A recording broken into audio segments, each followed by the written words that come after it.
Your girl Cadillac. Yes, I'm Cadillac Dixon.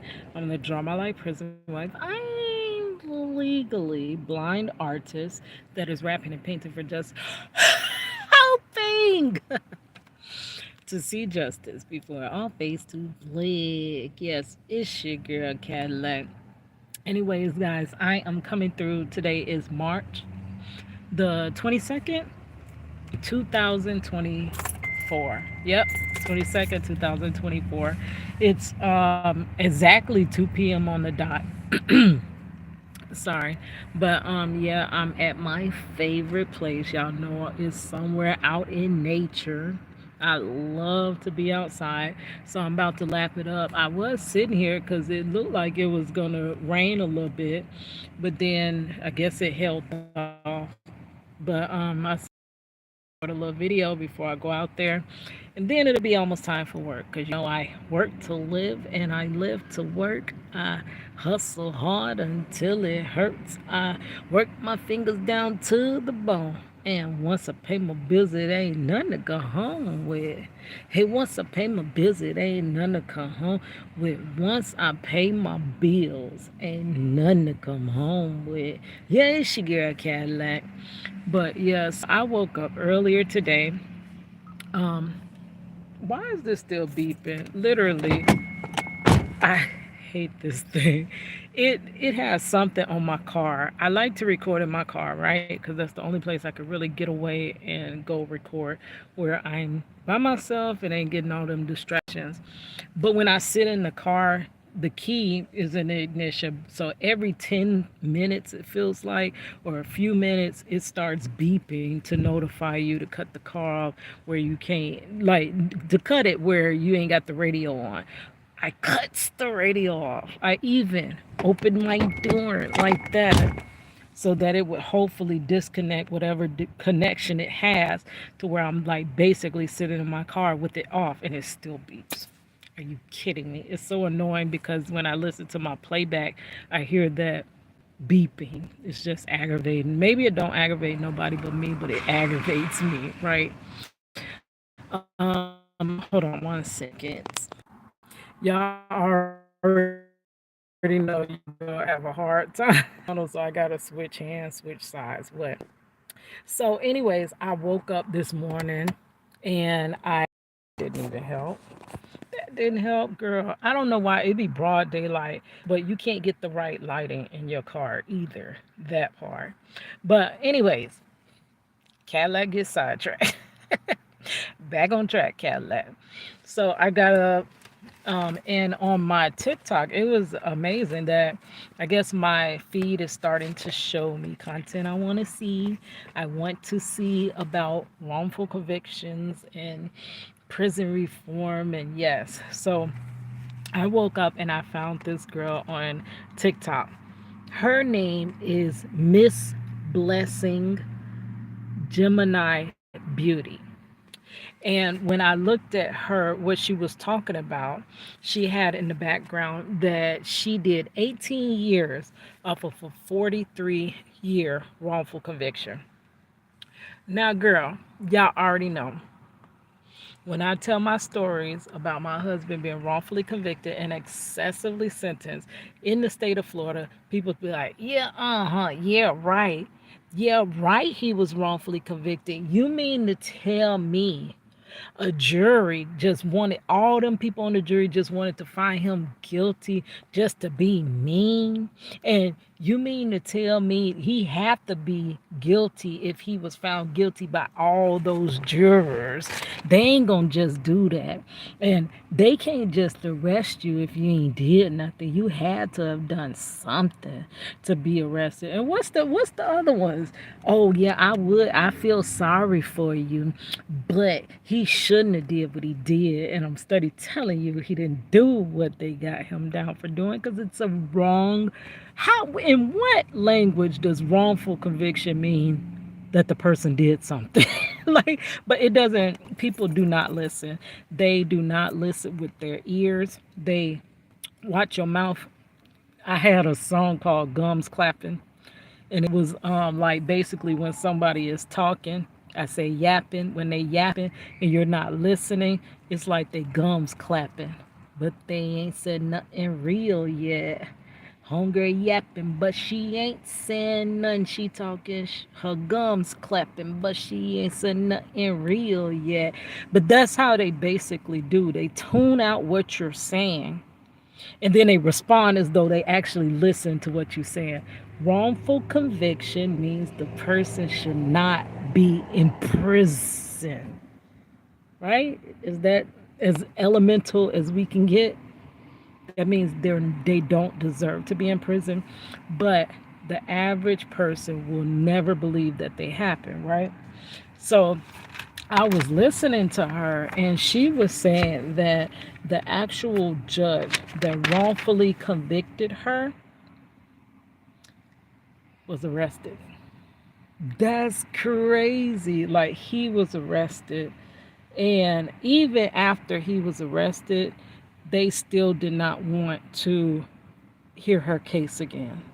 How is a judge that, and then, oh, let's see, can we find a video of hers? Because I was in her live. But girl, let me tell you, lives on TikTok are too much. Your girl got carpal tunnel. And they be like, tap the screen, tap the screen, tap, tap, tap. You know how many times I can tap your screen?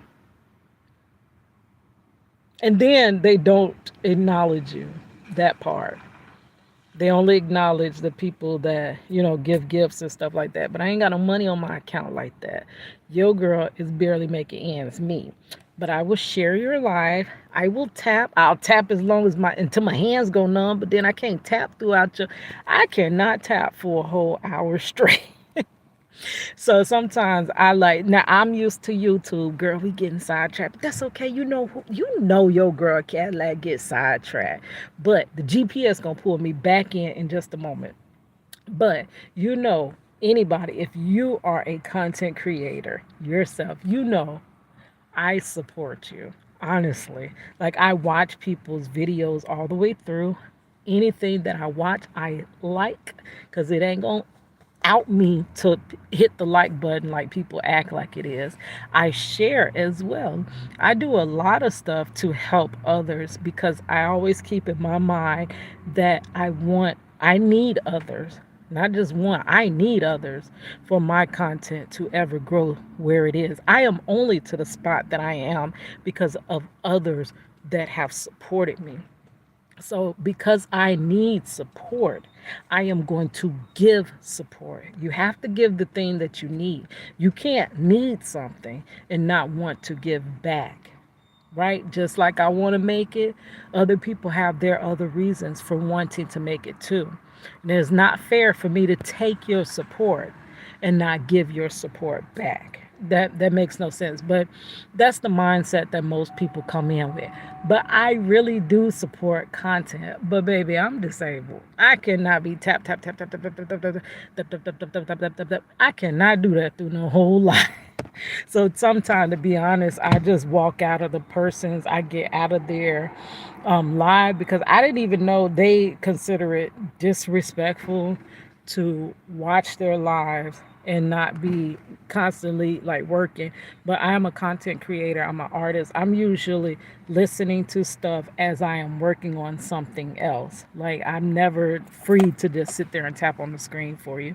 So I'll back myself out, listen to their live. I know they take it as disrespectful, but they're not looking at it through the viewer standpoint. They're only seeing it from the creator standpoint. So I support as much as I'm able to. So because they find that offensive that you are in the live and you're not constantly, and then I comment, and I promise you, they don't never acknowledge my comments. They really don't. It seems like the TikToker, honestly, every time my comment comes up, they'll look down, and then their thing is moving so fast that basically, by the time they look up, my comment is long gone, and my hands hurting and going to bed. So I can't do all that interaction. YouTube is not like that. And YouTube, please don't go to bed like that, because it makes it where I love TikTok, but that makes it where almost where it seems like the TikTokers are against their audience almost. Like they're wanting a lot out of their audience, a whole lot. And when they get that, it's still not enough. They need more. So that's why I didn't continue to watch live. But I was intrigued by her story, and I really do want to support her. I just can't support her by.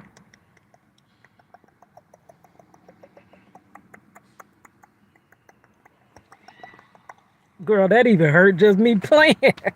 But she was saying how her judge was arrested, and let's see, can we find one of her videos to listen to? Y'all can go and follow her. And yes, we all are basically fighting the same battle of injustice, but we all got our different parts. So just a minute, let me see, can I find something?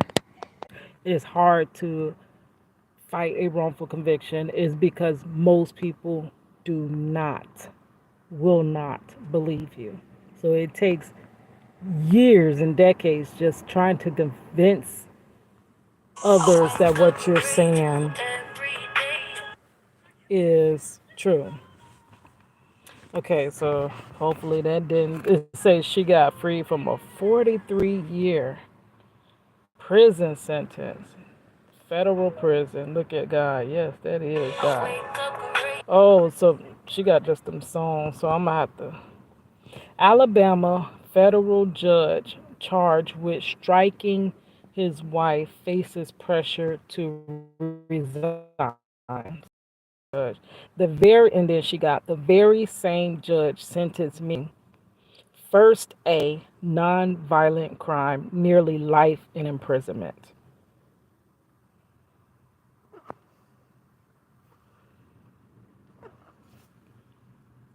Oh, so she doesn't do a lot of talking content. No, it's those type of TikToks with all the music. Then she got family reunion. I was trying to see if she had like a story about the judge because she was talking about him in the live. Family reunion after I served 18 years in federal prison. The moment my children and grandchildren long for, baby. That is like a dream. That is like dreaming of the day you're going to win the lottery, honestly. The day that your loved one is released from their wrongful conviction, girl. And I got to just keep dreaming because that day is not come for us yet. I thought she said she had one with her testimony. I do not see that. 1 year, happy 1 year anniversary, release from the halfway house. I was sentenced 1 year and there only served a week. Only God. America's most heinous judge. Why wife beater Mark Fuller deserves more than resignation.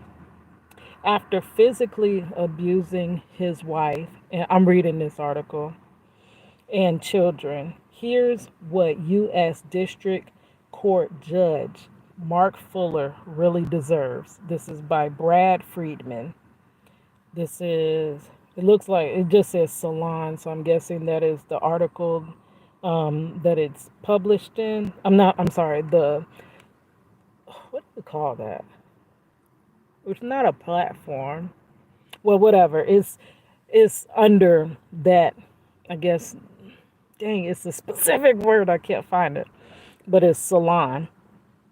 Published September 23rd. Oh, so this is a little older.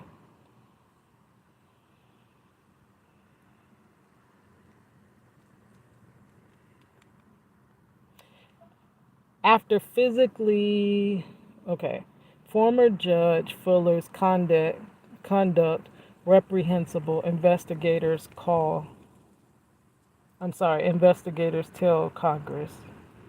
U.S. District Judge Mark Fuller, pictured in court Monday, was arrested Saturday night and charged with battery. Oh, I guess we're going to have to look up that whole Let's see, can we find that article? Because she don't have the whole article there.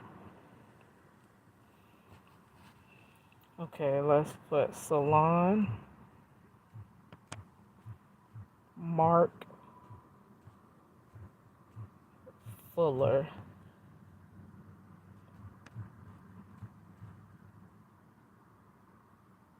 Uh, let's put Judge because it's not coming up. So let's put Judge. And y'all, this is because I know I'm touching the sensitive nerves. So this is for entertainment purposes only.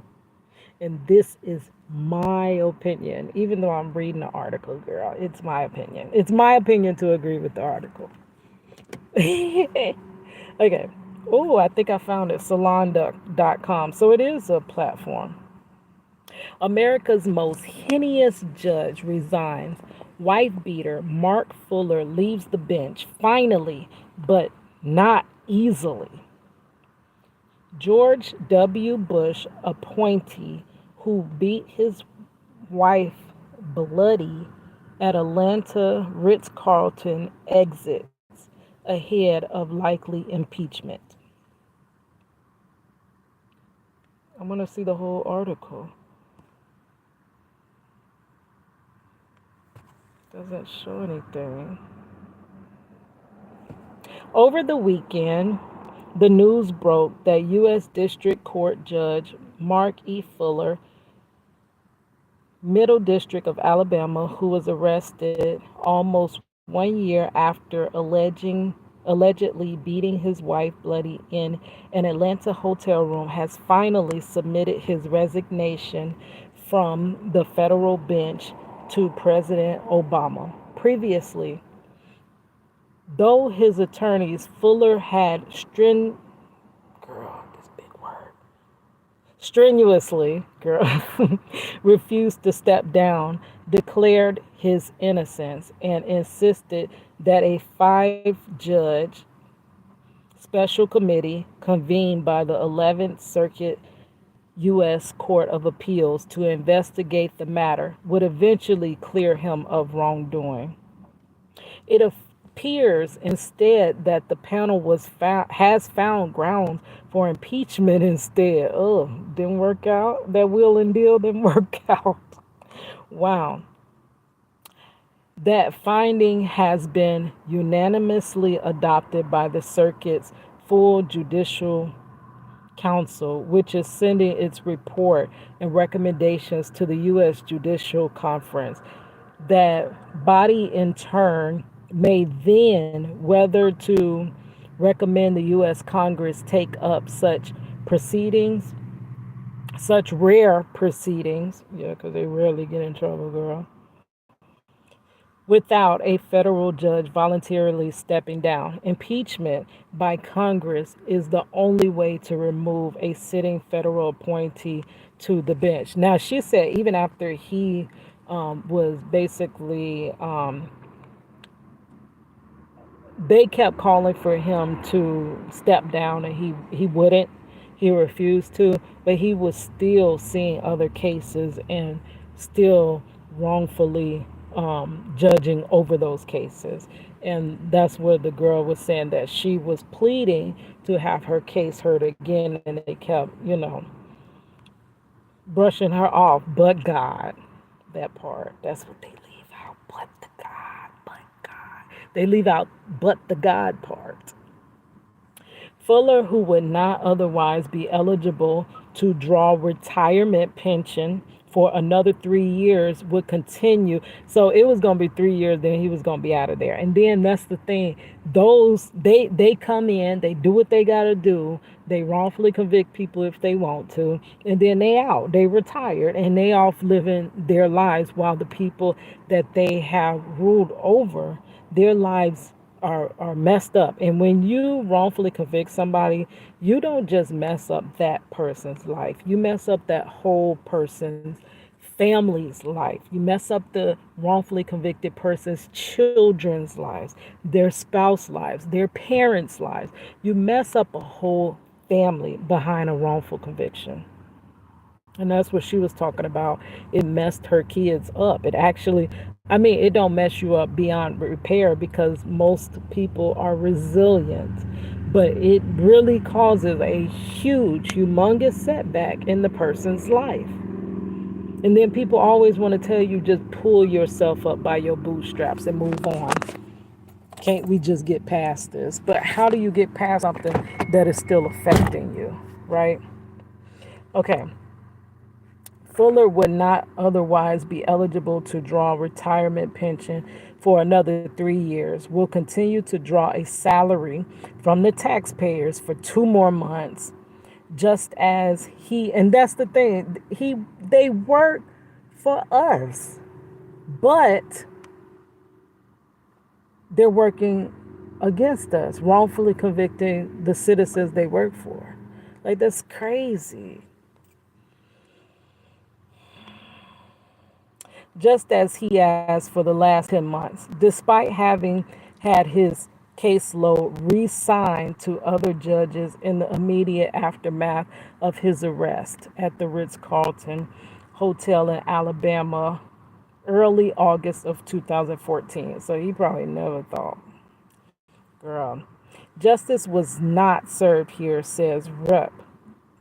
Terry Sewell, D. Alabama, in a statement over the weekend in a response to the news of Fuller's resignation. Alabama's only Democratic Congress member had been long calling for impeachment proceedings. Fuller, and it takes so long to get justice in this justice system. I'm telling you, people know that these people are out there doing certain things and they allow them to do it to harm so many communities, so many people in the community, but it's a specific community, the marginalized communities that they usually do this to. Fuller failed to uphold our most fundamental values. Oh, now you want to act like that when you knew you how they didn't know. How they couldn't have known all this long time, right? Fundamental values, she said, perhaps the only consolation is that he has chosen to spare his family and our nation of the expenses of a drawn out impeachment process. The rest of the state's congressional contingent, including its two Republican U.S. senators who had originally supported Fuller's appointment in 2002, had also called for him to step down. Many offered statements approving of his decision over the weekend to finally step down. Despite the tendered resignation, however, impeachment proceedings could still legally be carried out in the U.S. House, though the likelihood of that may somewhat diminish. We have covered Fuller, who was appointed to his lifetime position on the court in 2002 by George W. Bush in great detail since news of his arrest became public. Prior to his arrest, Fuller was perhaps best known for having sentenced Alabama's former governor, Don Singleton, to some 7 years in federal prison on questionable bribery related charges. Girl, I got a whole story about that.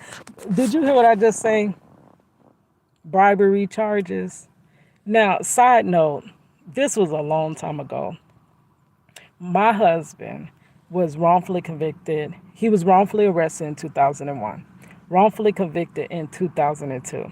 Now, this is for entertainment and educational purposes only, and it's only my opinion, but back in 2001, I was working at this grocery store. Girl, that was the funnest job I ever had.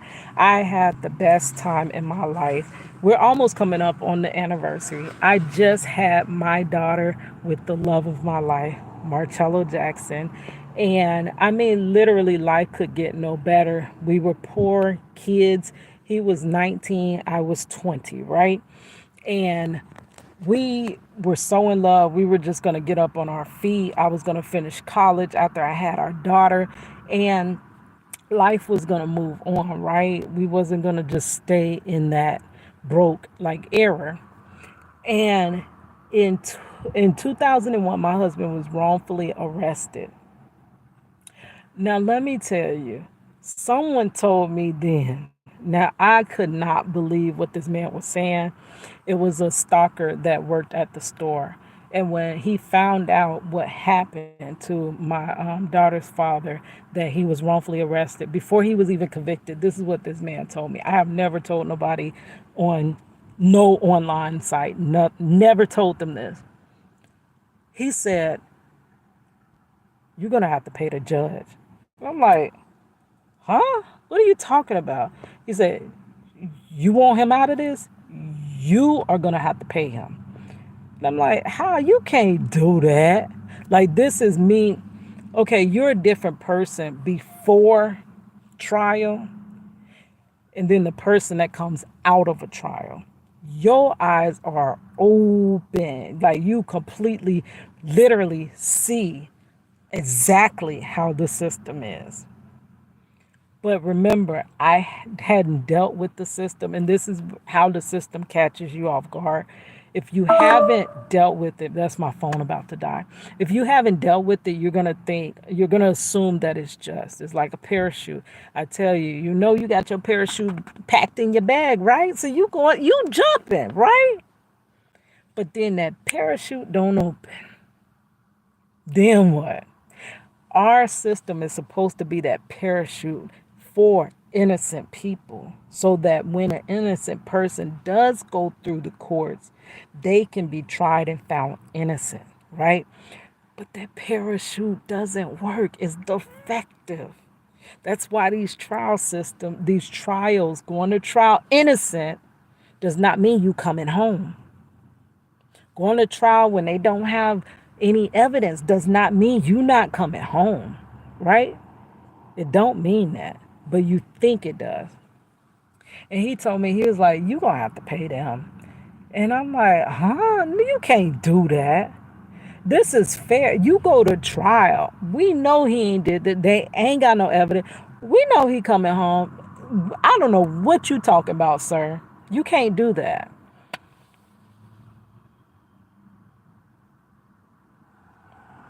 And then we go through the trial process, our fair trial before a jury of our peers, and then he's railroaded.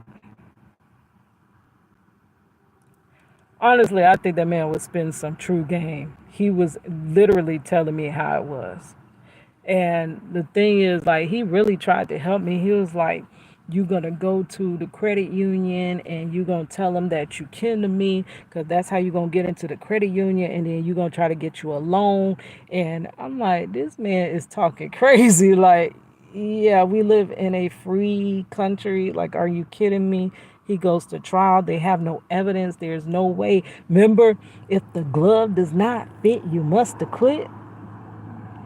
Remember all that televised stuff? But girl, you quickly find out when you actually in real time sitting before these judges. But just wanted to give that little personal story. So let's get back to reading because it's gonna be time for me to go to work soon.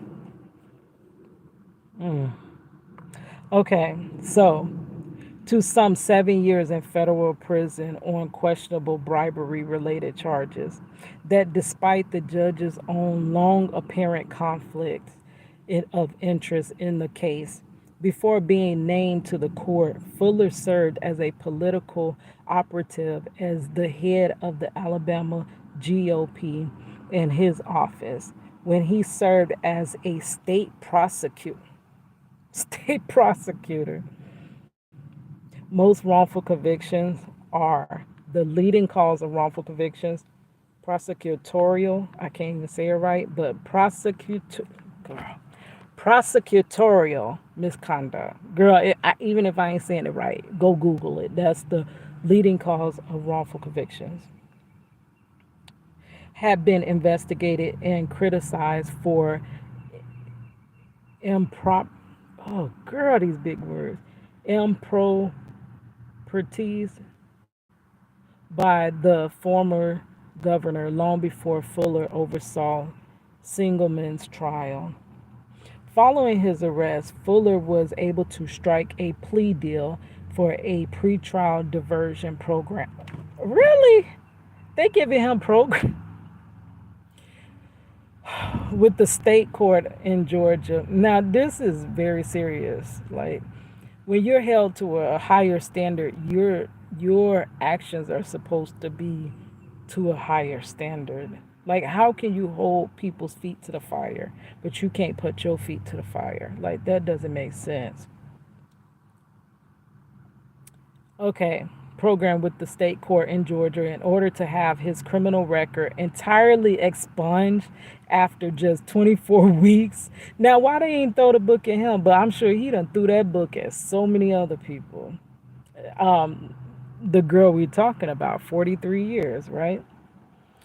Of once a week domestic abuse counseling and a court ordered DRUG and alcohol evaluation. He was offered the deal by the judge on the premises that the incidents in the Ritz-Carlton in Atlanta when his wife called 911 in tears asking for help and claiming that he's beating on me. Now the girl has said, now allegedly, the girl that was wrongfully convicted to 43 years was saying that she was a former prosecutor, his wife. I told y'all a lot of them decisions, a lot of them verdicts happen behind the scenes. If you could read between the lines, girl. Okay. Girl, that's crazy. This is our system. This is why we want reform.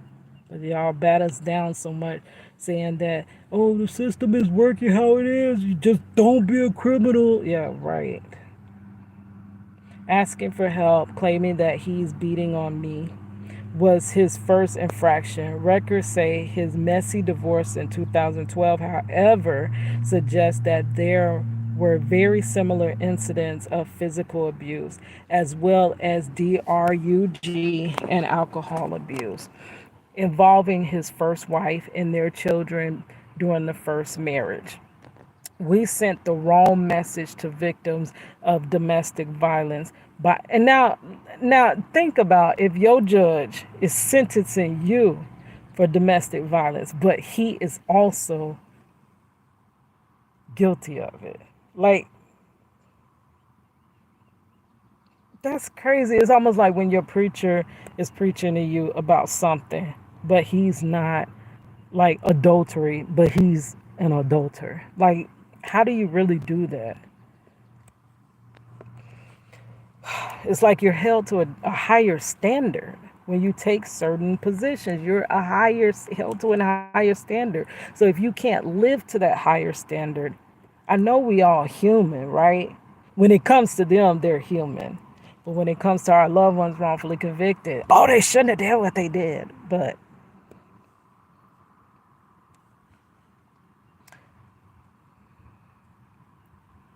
as well as, okay, involving his first wife and their children during the first marriage. We sent the wrong message to victims of domestic violence by allowing a federal judge to collect a paycheck without managing a caseload and ultimately having his record expunged, said Sewell over the weekend. Judge Fuller's first wife, Lisa Boyd Fuller, had accused Judge Fuller of having an affair with his then court bailiff, what? Kelly Gregg, who he would marry shortly after. Oh, bailiff, okay. After his divorce from Lisa was finalized. The records from those proceedings were sealed over her strenuous objections. During the incident at the Ritz-Carlton Hotel last year, Kelly accused her husband of having an affair with a court clerk. those relationships behind the scenes, girl. Though Fuller's two-sentence resignation letter delivered to the president stated that it has and been an honor and privilege to serve. It's likely that the timing of his decision was meant in hopes of avoiding the embarrassment of impeachment by Congress. On Monday, according to the Atlanta legal news site Daily Report, the Judicial Council of the U.S. Court of Appeals. Really? Okay, just a minute. I don't know if it's gonna mess up my live. I'm just gonna finish that later because it's almost time for work. But that is crazy. How are they holding us to a standard that they can't hold themselves to, right? And with that said, I'm about to be gone. It's your girl Cadillac. Thank you.